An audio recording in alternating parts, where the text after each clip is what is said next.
Assalamualaikum dan selamat sejahtera.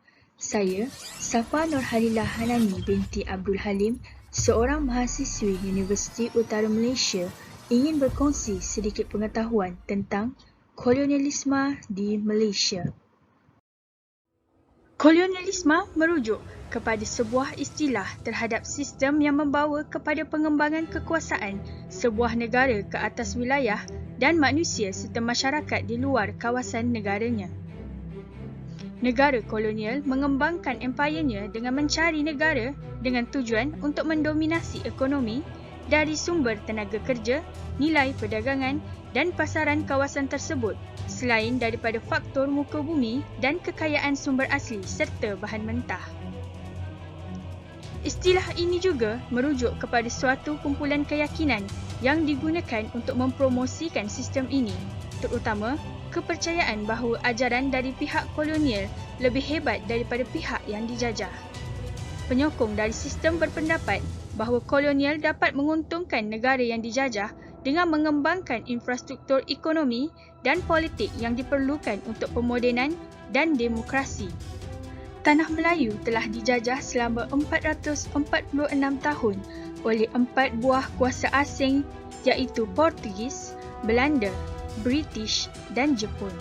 Setiap negara yang menjajah Malaysia mempunyai sistem pentadbiran mereka yang tersendiri dan meninggalkan kesan yang mendalam kepada penduduk Malaysia pada saat itu. Portugis merupakan kuasa asing pertama yang berjaya menapak dan menakluki Tanah Melayu.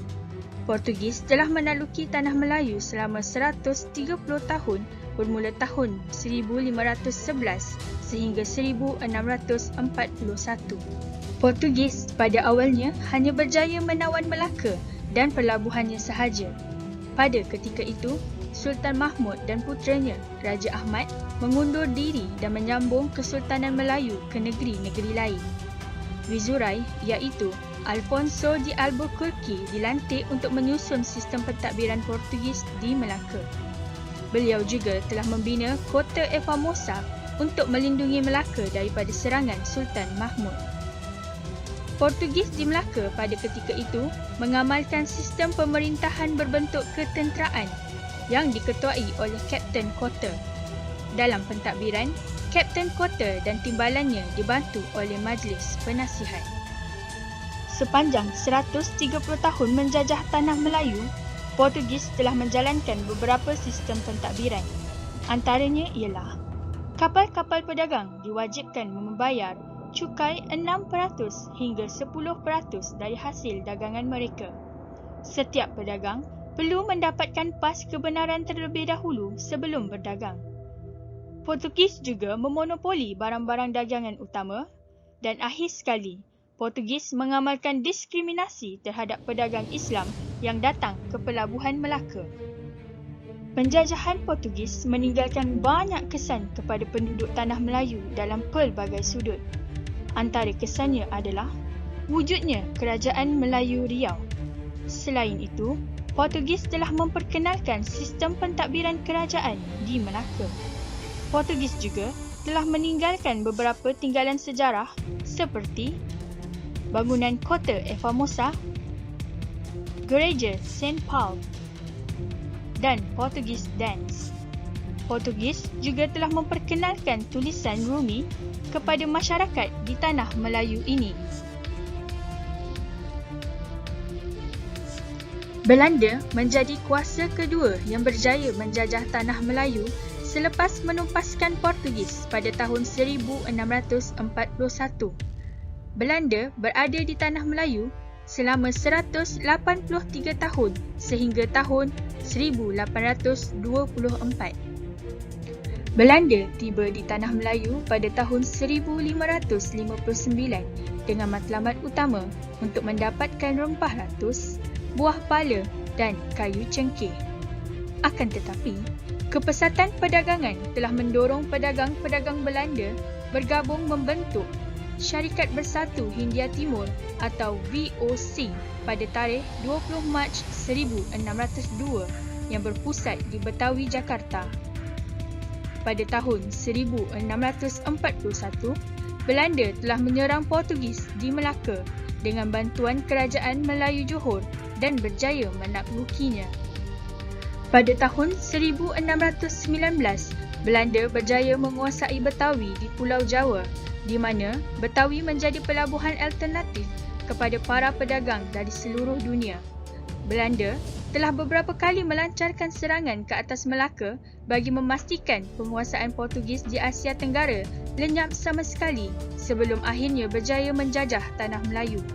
Selama di Tanah Melayu, Belanda menjayakan beberapa dasar untuk mencapai matlamat mereka seperti mewajibkan setiap kapal pedagang mendapatkan pas kebenaran berdagang dan memonopoli perdagangan biji timah di negeri-negeri Melayu dengan menandatangani perjanjian Raja-Raja Melayu. Belanda juga meninggalkan beberapa bangunan bersejarah di Tanah Melayu yang masih berdiri teguh sehingga saat ini. Antara bangunan bersejarah tersebut ialah bangunan Stadthaus di Melaka dan Kota Belanda di Pulau Pangkor. Selepas kejatuhan Belanda, British pula menjadi kuasa yang mengambil alih di Tanah Melayu. British mula menjajah Tanah Melayu pada tahun 1824 sehingga 1941 selama 118 tahun bagi fasa pertama, manakala bagi fasa kedua pada tahun 1945 sehingga 1957 selama 12 tahun. Pedagang British muncul di Kepulauan Melayu pada awal abad ke-17. Campur tangan British bermula apabila Francis Light berjaya menduduki Pulau Pinang pada 11 Ogos 1786, manakala Stamford Raffles pula berjaya menduduki Singapura melalui perjanjian pada 11 Disember 1819. Pada tahun 1826, British berjaya menguasai negeri-negeri Selat. Akhir sekali, British mula campur tangan di negeri-negeri Melayu selepas menandatangani Perjanjian Pangkor pada tahun 1874. Berikut merupakan cara campur tangan British di negeri-negeri Melayu. Bagi negeri Perak, campur tangan British berpunca daripada perebutan tahta kerajaan serta pergaduhan kongsi gelap Cina. Bagi menangani masalah di Perak, Perjanjian Pangkor telah ditandatangani oleh Sir Andrew Clark dan Raja Abdullah serta pembesar Perak pada 20 Januari 1874. Sistem residen pertama kali diperkenalkan di Perak di mana J.W.W. Birch telah dilantik sebagai residen pertama Perak. Bagi negeri Selangor pula, Raja Mahadi telah mengusir Raja Abdullah pada tahun 1867 sehingga menyebabkan Raja Ismail iaitu anak kepada Raja Abdullah memusuhinya. Pada tahun 1868, Sultan Selangor melantik Tengku Kudin sebagai Wizurai untuk menghentikan pemusuhan raja-raja tersebut. British campur tangan di Selangor dengan memberi sokongan kepada Raja Ismail dan Tengku Kudin. Kapal saudagar Cina dirompak pengikut Raja Mahadi pada tahun 1871. British membalas perbuatan tersebut dengan menghantar 2 kapal untuk menyerang kubu Raja Mahadi. Setelah berjaya mengalahkan Raja Mahadi, J.G. Davidson telah dilantik menjadi residen pertama di Selangor. Campur tangan British di Sungai Ujong dan Negeri Sembilan berlaku disebabkan perbalahan di antara Datuk Kelana dan Datuk Bandar untuk merebut kuasa mengutip cukai biji timah di Sungai Linggi. Pada 21 April 1874, Datuk Kelana dan Datuk Muda Tinggi telah membuat perjanjian bersama Sir Andrew Clark di Singapura dan bersetuju untuk menerima perlindungan daripada pihak British. Akhirnya, pada 16 September 1874, Datuk Kelana diberikan seorang pembantu residen bernama W.I. Tatham. Setelah dikalahkan, semua daerah di Negeri Sembilan jatuh ke British dan Martin Lister dilantik menjadi residen pada 1889. Campur tangan British di Pahang pula bermula pada tahun 1884. Ketika berlaku pertikaian saudara antara Bendahara Wan Mansur dan Wan Ahmad. Wan Ahmad telah mengisytiharkan dirinya sebagai Sultan Pahang dengan menggunakan nama Sultan Ahmad Muazzam Shah dan melantik anaknya sebagai pewaris tahta. British menghantar Frank Swettenham ke Pahang dan mencadangkan Sultan Ahmad untuk menerima residen. Akhirnya, Pahang menerima residen pertamanya iaitu J.P. Roger pada 8 Oktober 1887. Jepun menjadi kuasa asing keempat yang berjaya menapak di Tanah Melayu iaitu pada tahun 1941 sehingga 1945. Jepun berada di Tanah Melayu selama 3 tahun. Jepun menyerang Tanah Melayu pada 8 Disember 1941. Beberapa bulan selepas itu, seluruh Tanah Melayu dan Singapura telah berjaya ditawan oleh Jepun, tepatnya pada 15 Februari 1942. Walaupun hanya 3 tahun menjajah Tanah Melayu, terdapat banyak kesan yang telah ditinggalkan Jepun kepada rakyat tempatan pada ketika itu. Kejayaan Jepun mengalahkan British untuk menakluki Tanah Melayu disebabkan oleh beberapa faktor, iaitu pihak British kurang bersedia untuk menghadapi peperangan. Selain itu, kelewatan bantuan ketenteraan dari London dan India juga membantu kejayaan Jepun. Pihak Jepun juga bijak dalam membuat perancangan untuk membuat serangan melalui jalan laut dan tidak menggunakan jalan udara. Jepun juga membuat persiapan yang rapi dan teliti untuk berperang. Tentera Jepun menggunakan basikal sebagai kenderaan untuk bergerak. Ianya sangat membantu kerana basikal ringan dan mudah untuk dikendalikan. Akhir sekali, tentera Jepun terdiri daripada mereka yang sangat terlatih dan berdisiplin. Kependudukan Jepun di Tanah Melayu ini meninggalkan banyak kesan kepada penduduk Tanah Melayu baik dari segi sosial, ekonomi dan politik. Dari segi sosial, penindasan terhadap orang Cina berlaku oleh kerana pada waktu itu Jepun sedang bermusuhan dengan negara China.